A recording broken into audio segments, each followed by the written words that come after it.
Bueno, es una experiencia muy fascinante y enriquecedora porque en definitiva es lo que uno cuando está escribiendo, solo con sus cosas y sus ideas y sus sueños, lo que uno quiere es conectar, comunicarse con la gente. Entonces cuando uno de a poco va yendo a un lado, a otro, el libro empieza a ser editado en un país, en otro, cada vez más lejos de los orígenes de uno.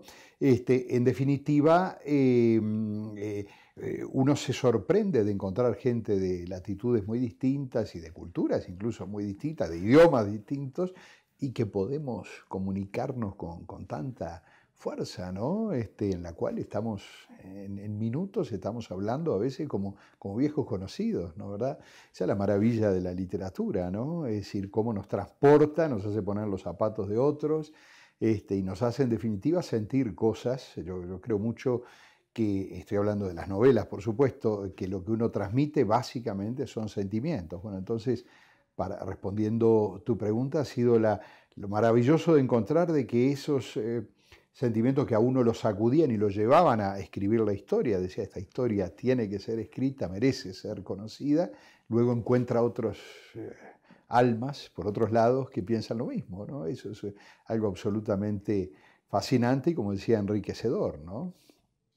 Yo lo definiría con recuperar una visión, digamos, de lo que fue ese momento, probablemente uno de los más trágicos de la historia de la humanidad, como fue la Segunda Guerra Mundial y lo que fue el Holocausto, pero visto con esos ojos de un niño.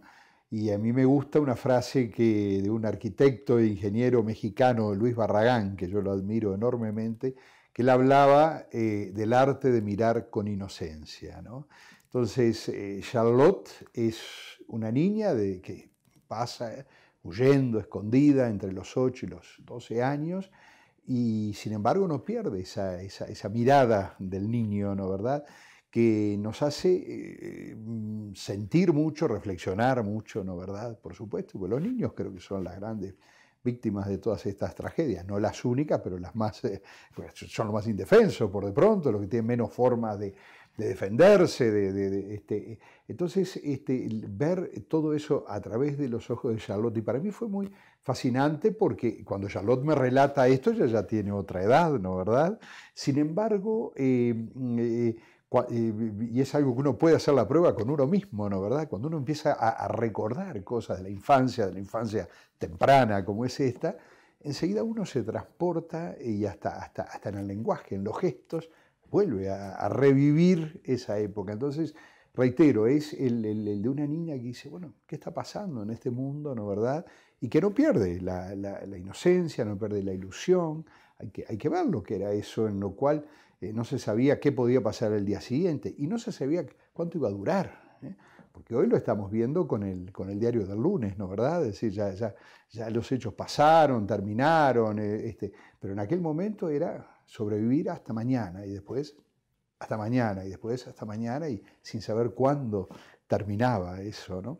Entonces, bueno, si bien el periodo es negro y oscuro, yo he ido más por el lado de la luz, ¿no? Rescatando todas esas historias que nos dicen que si bien hubo una maldad y una oscuridad muy fuerte, opuesta a ella, hubo una enorme fuerza del amor a la vida, a la libertad, a la familia, al prójimo, al amante de su vida, en fin, había una fuerza tremenda. No nos tenemos que olvidar en eso, porque a veces cuando abordamos este periodo nos vamos muy al tema de todo lo que hicieron la gente con una crueldad indescriptible, eso es verdad, pero también no nos olvidemos de los otros, los que luchaban de esa forma y que en definitiva triunfaron de alguna forma, porque si hoy día hemos logrado ver eso como algo que quedó atrás y soñar con un mundo que pueda tener menos guerras, menos persecuciones, menos inmigraciones, menos xenofobias, menos racismo, es porque tuvo esa gente. Tuvo esa gente que no aflojó en los momentos más difíciles, ¿no?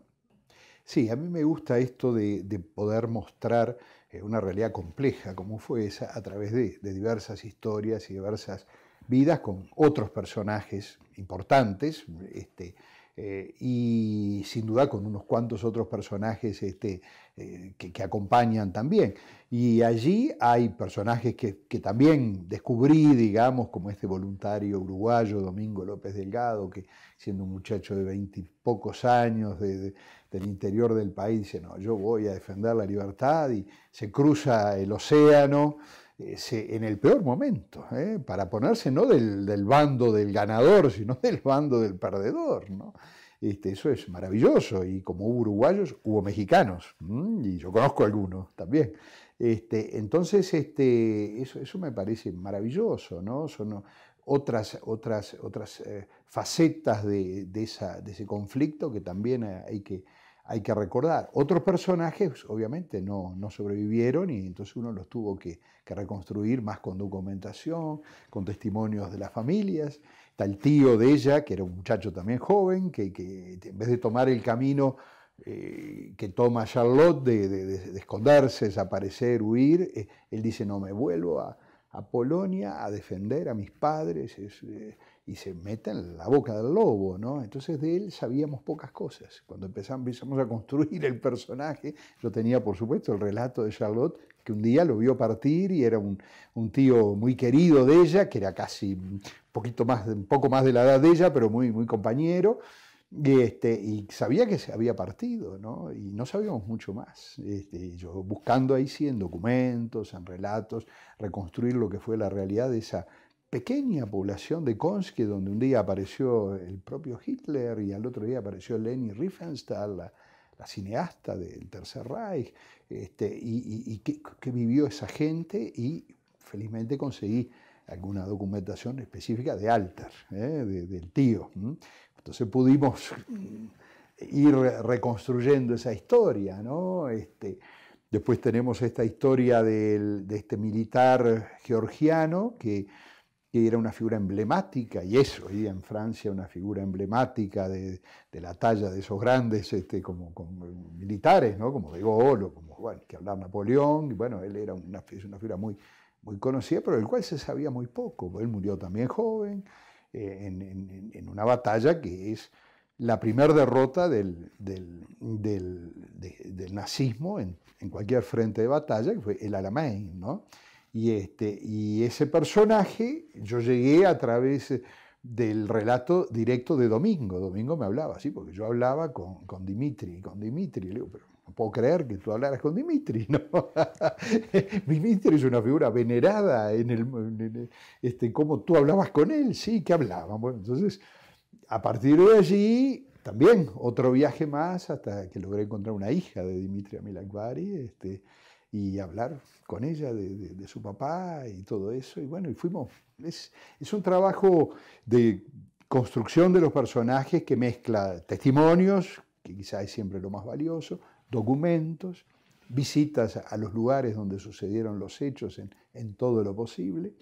A veces hay lugares que son prácticamente inaccesibles. Y diría que finalmente lo que tiene que pasar es que uno tiene que sentir sentirse de alguna forma, lo que hablábamos hoy, ponerse los pies en los zapatos de ese personaje, y decir, bueno, efectivamente acá hay algo que aporta al conjunto de la historia, pero es un trabajo que mezcla la imaginación, la búsqueda, la investigación, muy apasionante. A mí me cambió mucho porque este periodo, yo siempre, obviamente, todos lo hemos visto siempre como un periodo importante, atractivo, trágico, en fin, por una cosa o por otra, heroico, en fin, pero me cambió porque yo pasé de los grandes héroes, o las grandes figuras, a los grandes héroes, pero como cualquiera de nosotros, o sea, las personas comunes y corrientes, y los detalles de esas vidas, ¿no? Los pequeños detalles de esas vidas. O sea, ya el tema no es Churchill o Hitler o Stalin o Roosevelt, sino Charlotte, Domingo, en fin, personas comunes y corrientes que de repente se encuentran en un mundo y dicen, ¿qué hago? ¿Y qué decisión tomo? Entonces eso me cambió mucho la perspectiva, muchísimo. Y los detalles, ¿no? Los detalles que como decía Mies van der Rohe, que también fue perseguido por el nazismo justamente de la Bauhaus, en los detalles uno se esconde el diablo, ¿no? Porque en los detalles hay cosas que de repente es ahí donde, pero también es posible encontrar a Dios, ¿no? Esa era la frase de él, ¿no?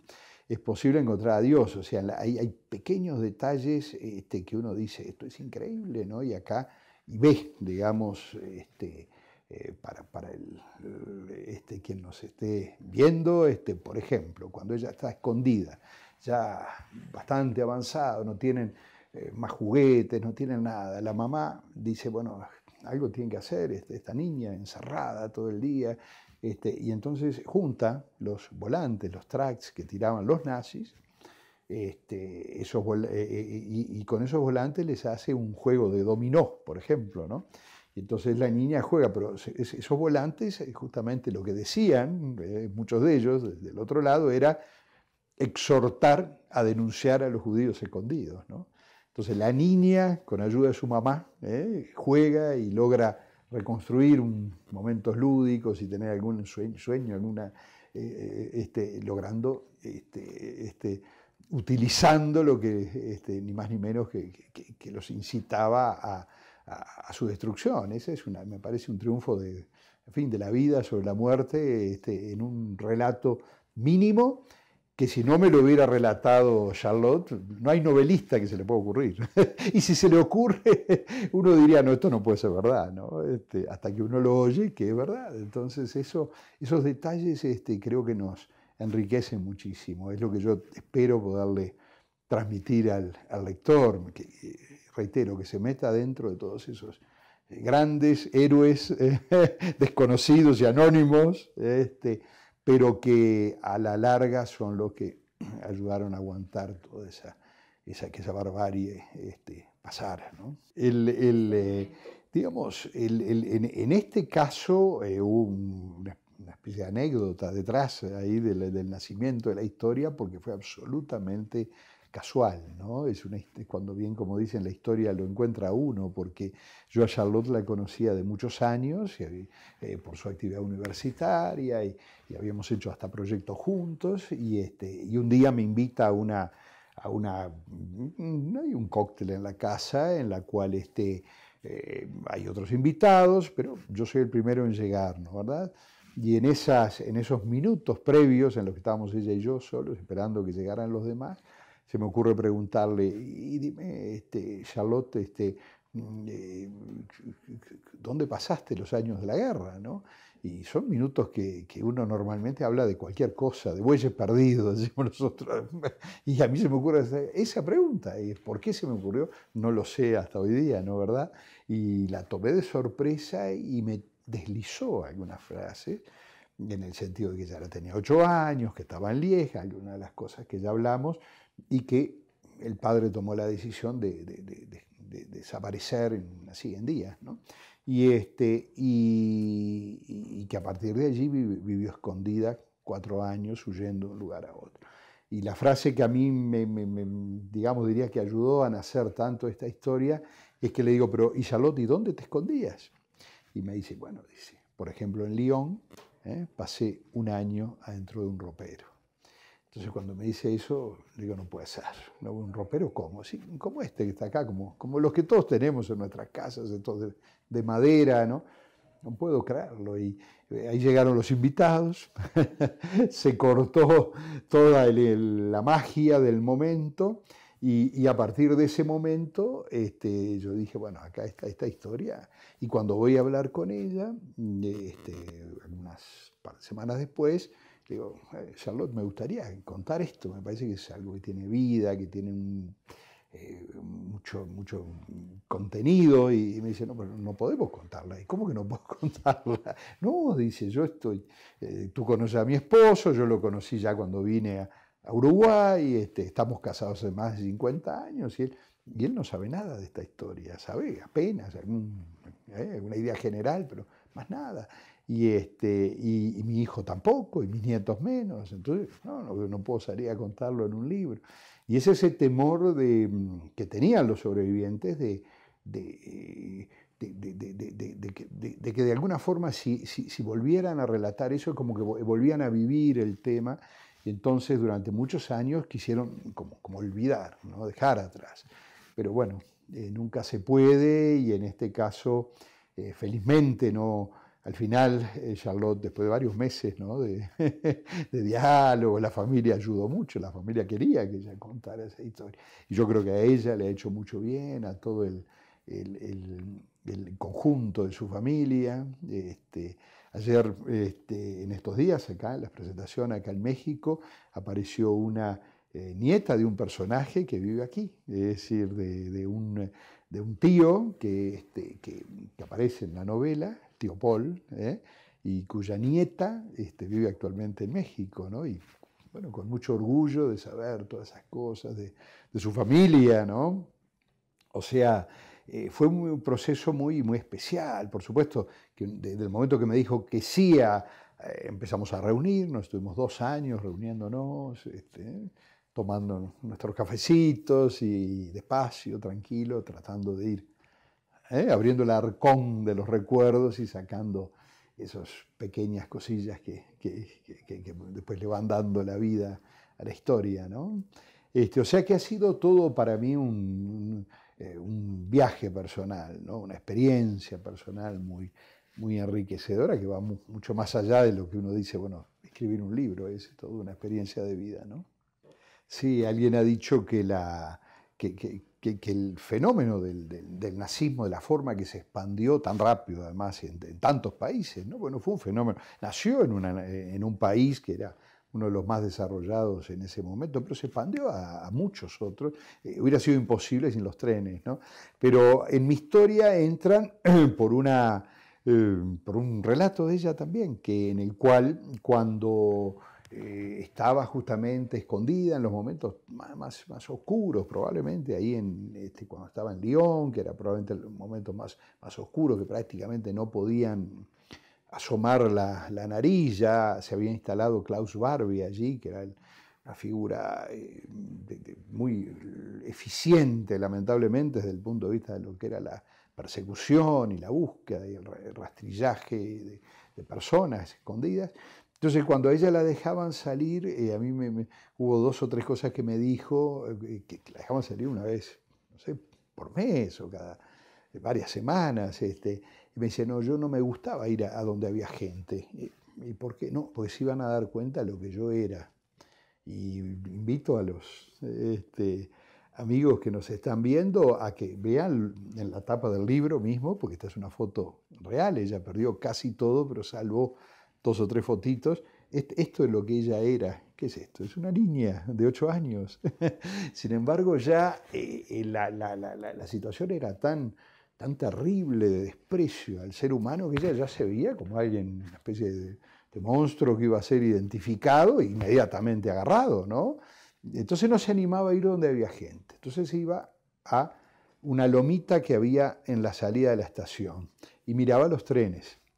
Y le dije, bueno, ¿te gustaban ver los trenes? A mí también, cuando era chico. Sí, pero partir. Era un poco le gustaban ver los trenes en general, pero más partir, ¿no? Porque era como la ilusión, el sueño.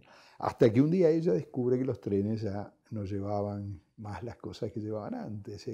Y eso fue muy importante, muy impactante para ella y para su familia, porque eran épocas en las que no se sabía esas cosas.